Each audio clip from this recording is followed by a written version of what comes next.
bonjour à tous. Aujourd'hui, j'avais envie de faire un petit peu le point, enfin parler de moi. Ça fait longtemps que j'ai pas fait de vidéo, c'est vrai que ça me manque, mais j'ai pas trop des fois la force ces derniers temps parce que je travaille beaucoup, je m'occupe beaucoup de ma fille et je suis prise beaucoup dans mes lectures et tout ça. En fait, j'étais en train de me dire pourquoi pas faire des vidéos genre comme si je parlais à mon journal parce que j'ai envie de me confier. Après, bon, je vais pas me confier entièrement, bien sûr. Je suis pas devenue folle. Je vais pas dire comme ça tout ouvertement à tout le monde, genre personne m'écoute et je suis dans mon intimité. Mais je me dis peut-être ça serait rigolo de faire des vidéos où je parle de moi et de tout ce qui me passe pas par la tête, mais tout ce qui m'habite et tout ce qui vit en moi et tout ce qui me traverse un petit peu. Ça pourrait être rigolo, ouais. Donc oui, je suis beaucoup toujours dans mes lectures parce que depuis le départ de Nico, comme j'ai expliqué, je me connecte beaucoup à l'au-delà qui est pas si au-delà que ça finalement, quand je me rends compte. Enfin, j'ai l'impression. Et ça me fait grave du bien. Je me rends compte que jusque-là, je vivais dans la négation de tout ça parce que, de par mon passé, quand j'ai vécu les épisodes psy et tout ça, ça a été très compliqué. Je me suis coupée complètement du subtil, de l'invisible, par peur de retomber dans une espèce de folie qui n'en était pas. Mais enfin après ça, j'y reviendrai là-dessus parce que à un moment ou à un autre, je vais me tester, voir si j'ai eu Lyme ou pas. Et peut-être que je l'ai encore d'ailleurs. Donc ça, à voir, à suivre en fait. Et c'était peut-être à cause de ça ce que j'ai vécu. Bref. Donc je me suis coupée de ce côté subtil pour rester sur Terre, mais un peu trop. Mais j'avais besoin en même temps d'être là, d'être présente et de pas m'envoler trop, quoi, parce que c'était... J'ai eu peur de jamais revenir, quoi. Et autour de moi aussi, les gens ont eu peur et c'est clair que c'était un peu flippant. Bref, donc le départ de Nico me redonne accès à tout ça en fait, parce que j'avais pas envie de le lâcher, ayant été très proche de lui avant son départ. La mort physique ne pouvait pas être une frontière à mon amour envers lui et une frontière à notre relation. Donc pour moi, on reste aussi unis, si ce n'est plus, puisqu'il y a la souffrance de Nicolas en moi. Après oui, c'est d'autres façons, il y a quand même un deuil qui se fait, grave, parce que il y a la perte physique, il y a tous les projets qui ne se feront pas. Tout ça, le fait de plus le voir, de plus voir son corps, quoi, de plus avoir des vidéos. Combien de fois je regarde dans mes abonnements La Forest et que j'attends bêtement et tout en sachant que c'est impossible, qu'il y a un petit 1 comme pour dire qu'il y a une vidéo qui vient de sortir, qui vient de faire une nouvelle vidéo. Le truc improbable, mais j'espère toujours. Enfin, c'est toujours... Pourquoi pas? Ça me fait... Je sais pas si ça me fait du bien d'ailleurs, mais bon. Et donc ce deuil évidemment qui se fait, c'est dur, c'est très dur, il y a des hauts et des bas, il y a des moments où je me sens beaucoup connectée à lui, c'est super, et puis il y a des moments où c'est dur et je suis dans le doute beaucoup, dans le fait de se dire comment j'aurais pu faire autrement, comment j'aurais pu agir autrement pour l'aider, en sachant que c'était très compliqué de changer le cours des choses.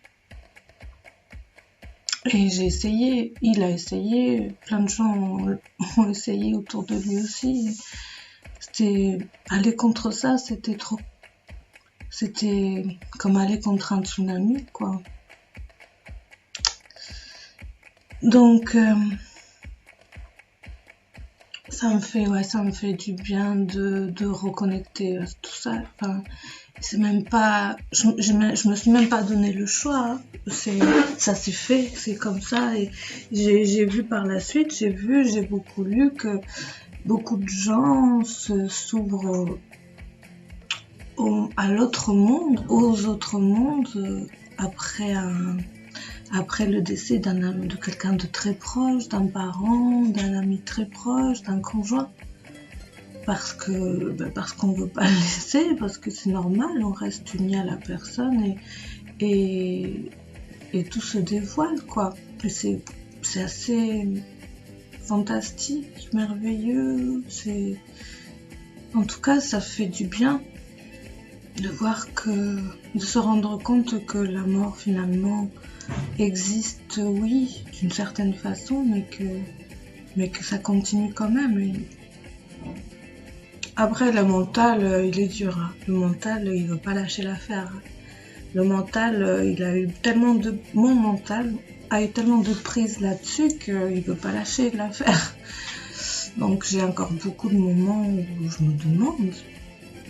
Puis le fait aussi que on découvre tellement de choses, tellement de versions différentes que il y a à boire et à manger et après il faut faire son tri et moi je découvre donc je suis un petit peu comme un enfant quoi. Mais bon, je suis pas naïve non plus, heureusement, trop. Je suis pas bête et j'arrive à faire le tri un petit peu dans tout ça et puis j'ai besoin de faire mes expériences aussi. Donc ça, voilà, je sais que c'est dur pour plein de monde, mais que Nico continue de nous guider et de veiller sur nous. Et il est notre petite étoile étincelante qui nous lâche pas et qui nous guide. Et ça restera. Après, pour le 5 avril, alors de 18, j'ai pas pu aller à la conférence line pour motif personnel. J'étais vraiment... Enfin, ça m'a beaucoup affectée. J'aurais beaucoup aimé être là. Mais ça me permet d'éventuellement être là le 5 si j'ai droit à des congés que je vais demander. Des congés sans solde, mais bon, pas grave. Et je vais essayer de monter. Après, je sais pas, j'ai pas de tente, donc je sais pas si je vais pouvoir dormir sur place, mais en tout cas, je serai là si mes congés sont accordés. Et je vous invite tous à, si vous connaissez pas l'action, à vous renseigner dans le groupe du droit de guérir. En fait, Mathias Lacoste a lancé un appel pour mettre une tente devant le ministère de la Santé pour se faire entendre au niveau de la non prise en charge de cette maladie de Lyme. Et je vous invite à vous renseigner là-dessus et à vous mobiliser si vous pouvez être le 5 avril à 10h à Paris.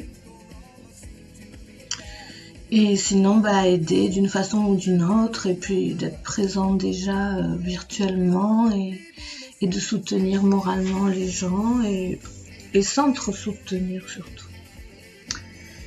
Donc j'en dirai plus. Si j'y vais, bien sûr que je ferai une vidéo. Et voilà. J'ai été faire la visite médicale parce que je bosse un peu de mes heures. Et j'ai parlé de la maladie de Lyme à la docteure. Et elle m'a dit oh bon, mais comment ça se fait? Pourtant, ça se stabilise bien maintenant, la maladie de Lyme. Mais ça tue pas la maladie de Lyme à ce point comme ça? Non, c'est pas possible. Ben si, c'est possible. En plus, Lyme ouvre la porte à d'autres infections, à des co-infections. Et ça aggrave vachement les symptômes. Ah bon? Ben bon. Mais très gentil, hein, vraiment très gentil. La docteure, je l'ai pas embêtée parce que vraiment gentil, de bonne foi. Donc encore une fois, ça montre que c'est un manque d'information pour eux. C'est pas de la mauvaise foi forcément, c'est qu'ils ne savent pas. Et c'est dommage. Donc c'est clair, il va falloir informer. Il va falloir informer et faire tourner plein de choses pour que les gens se rendent compte de ce que c'est vraiment. Alors, on leur a tellement bassiné avec le fait que c'était rien que c'est pas de leur faute. Hein. Moi, la première, tant que j'ai pas eu quelqu'un de proche touché, j'ai pas compris. Moi, c'était là. J'ai entendu parler, mais c'est pas très, voilà, c'est pas si grave. Et même quand on m'a dit, mais si c'est grave et qu'on m'explique, j'arrivais pas à prendre conscience, en fait. Jusqu'au jour où un ami très proche a été touché. Donc, il va falloir réfléchir à comment informer vraiment les gens, quoi. Comment leur faire prendre conscience. Voilà, après,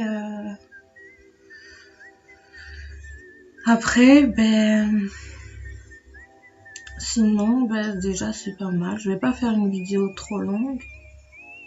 J'espère en faire régulièrement, j'en ai envie.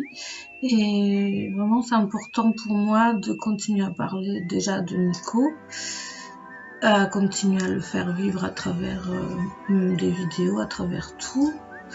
Et je vous invite à faire pareil.